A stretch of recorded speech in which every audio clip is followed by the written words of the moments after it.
Hello mga kabusing! Welcome back sa ating vlog. So, for today's video nga mga kabusing, ang ating ngayong pag-uusapan ay ang mainit-init mga kabusing na pag-post nga ito ni Brandon Espiritu para sa kanyang Instagram na "Tell me where is the front runner is" mga kabusing, na kung saan yung mga Hafiz nga lang mga kabusing daw ang mga malalakas mga kabusing when it comes sa international pageant mga kabusing. So, anong masisay mo dyan mga kabusing? So, sawadikap, kapungkap at salam alaikum po dyan mga kabusing sa lahat pong nanonood po sa aking YouTube channel.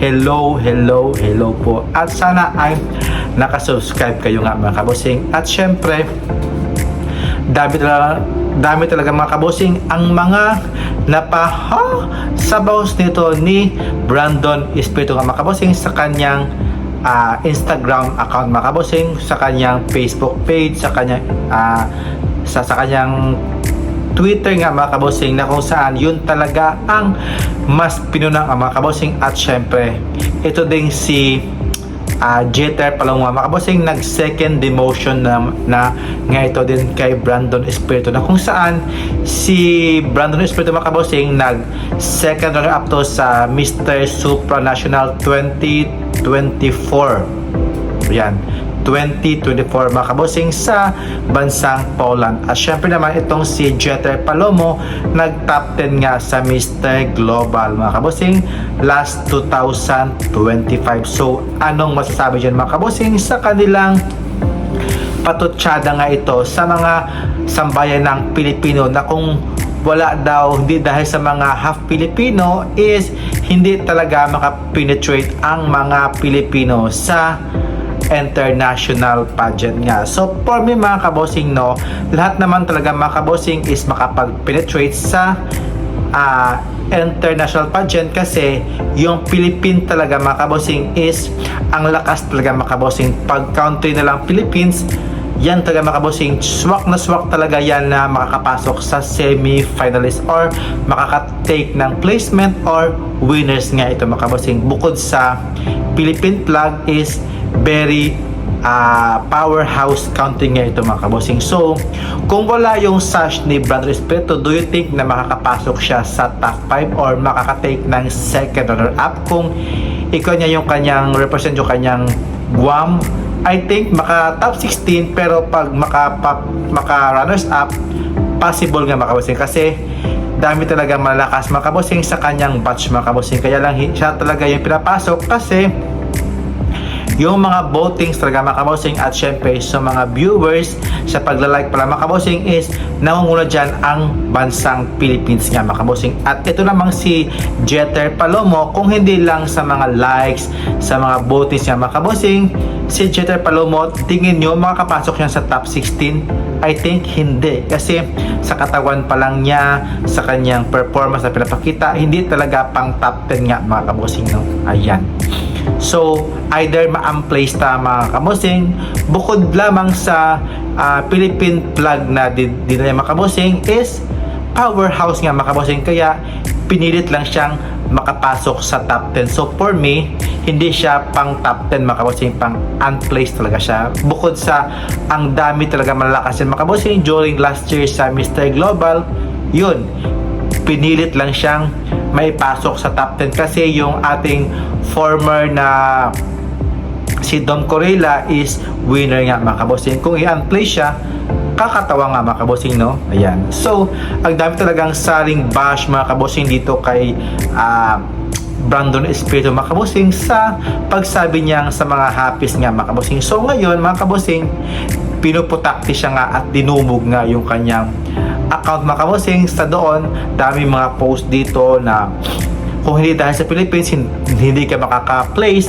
at syempre hindi ka naman daw talaga pang runners up mga kabosing. So ngayon, dami talagang bashing ito kay Brandon Espiritu mga kabosing sa kanyang mga business site, sa kanyang mga pa-sponsor mga kabosing, na kung saan dami talagang nag-cancel sa kanya during nung pinost siya talaga mga kabosing. At syempre nag-apologize naman talaga itong si Brandon Espiritu sa kanyang ginawa doon sa post niya. Hindi naman niya minimin yung sa pang overall mga kabosing. So it means sa kanya talaga mga kabosing na sinasabi niya kung hindi daw sa kanya sa mga half Philippines siya, hindi makakapasok sa semi-finals or makapag-title nga mga kabosing. So hindi naman to nakapag-title itong si Brandon Espiritu mga kabosing, no? Kasi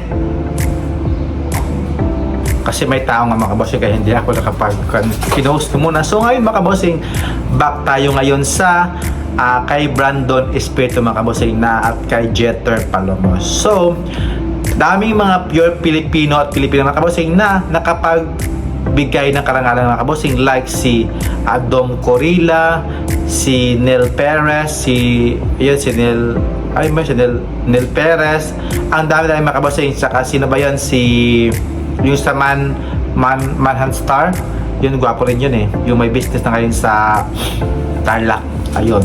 So kahit sa mga babae, dami talagang pure Philippine na nakapag-uwi ng corona. So siya, hindi naman siya nakapag-uwi ng corona, runners up lang siya mga kabosing, kaya at saka si Jeter Palomo, top 10 lang yun, kaya siya buti naman mga kabosing, no, at nakapag-uwi doon na itong si Jeter Palomo sa Mr. World mga kabosing, na kung saan hindi yan talaga mananalo mga kabosing sa Mr. World, kasi ang dami talagang mas deserving sa kanya mga kabosing at daming gwapo sa kanya doon sa candidates ng Mr. World.